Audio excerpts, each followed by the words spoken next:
Kana obaastee daabboo bareedaa kana xaafii irraa kan hojjetame buddeena si nyaachisuu dandeessi. Saayinoo abbaa booraallee warqee irraa kan hojjetame nyaachisuu dandeessi. Yeneemma beet kanan siin jedhu jechaadha. Arsii hafuudhettaa intala kun itti fuune haadha manaa maal fakkaatu qaba kana caala maala gootu isheen sun. Arsii hafuudhos. Hirkoo hin bososne gaaddisa koo jabaa. Mana keetti maleen wal'aaname jabaa. Raawwatee milkiin koo siin tolee. Kana obaastee daabboo bareedaa kana xaafii irraa kan hojjetame buddeena si nyaachisuu dandeessi. Saayinoo abbaa booraallee warqee irraa kan hojjetame nyaachisuu dandeessi.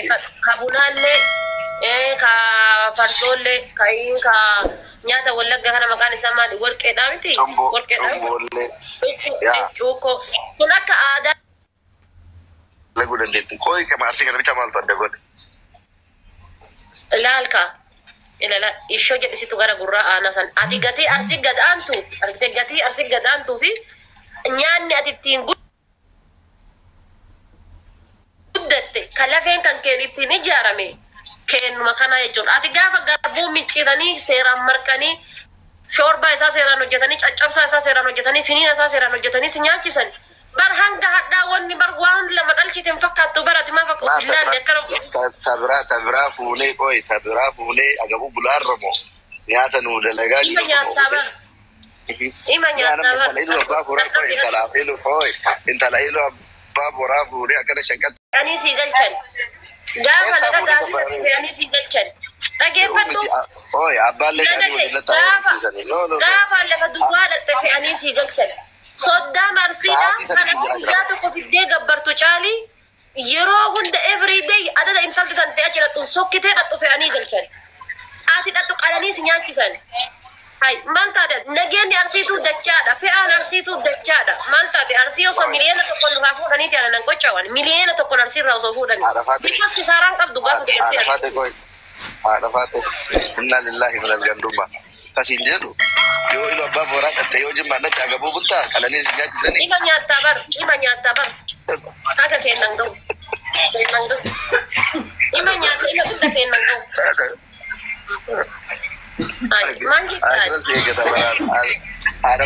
Aafiran na eeggata shamarran arsii gaafa fuute lafee teetiiti gadhaabata lafee teetii sibira tartiibar gaafa isii gadhiifte iyyuu dubartiin arsiidha gaafa isii gadhiifte iyyuu ilma kan keessan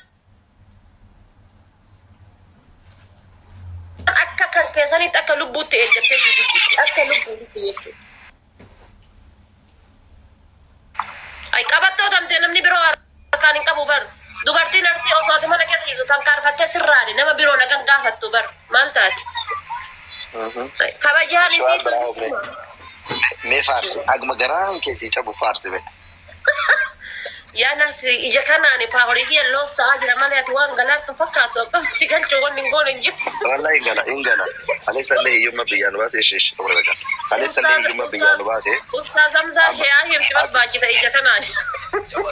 Naa xumuree wallahi aadafaa ta'e mataa godhe karaa gabaabaa qabsoon kan kee dhiirri arsii kutaa biraa maa fuudhe jechuu osoo hin taane arsiin gabbara haa qannasu miskiinni wal jala walaa fuudhu nama meeqatu sababa gabbaraa kana adda bahee jira nama meeqa jaalallee jaalatu dhabee jira nama meeqa nama waliin guddate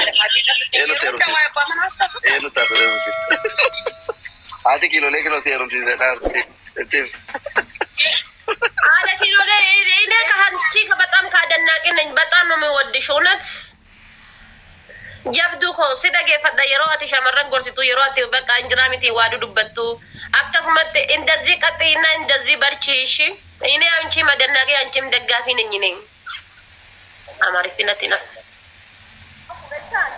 sagalee dhaga'uu nasriyyee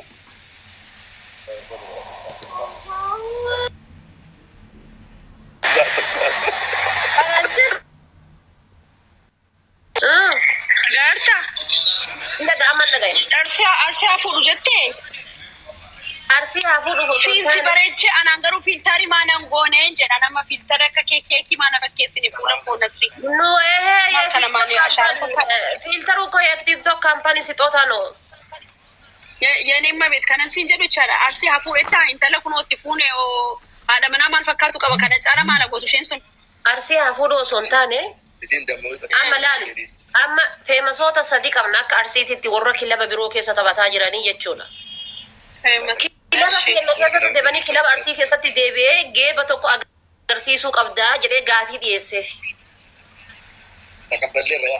Kanaafi gabaabatti yaada keessi Ingiliffaan naa ibsi.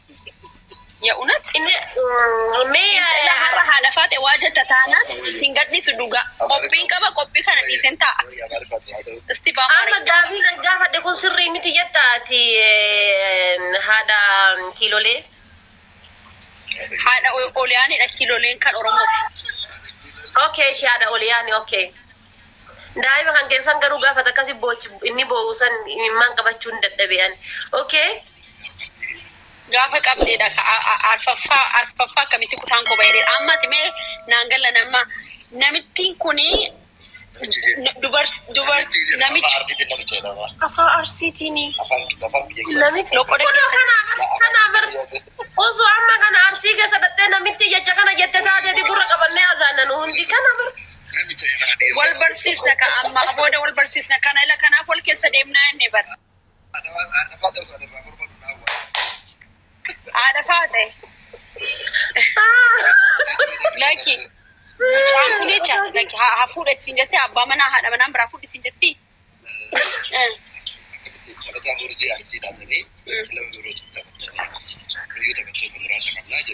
kana fi mal hasaate wara kan fasaate adebian ola dechan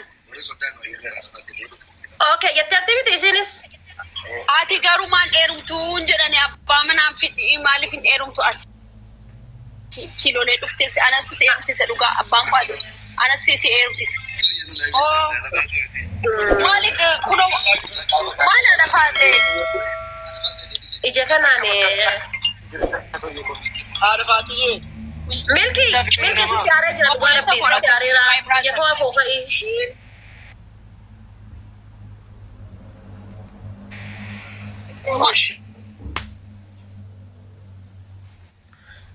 milki sitti aare ulma ke fituf jedwat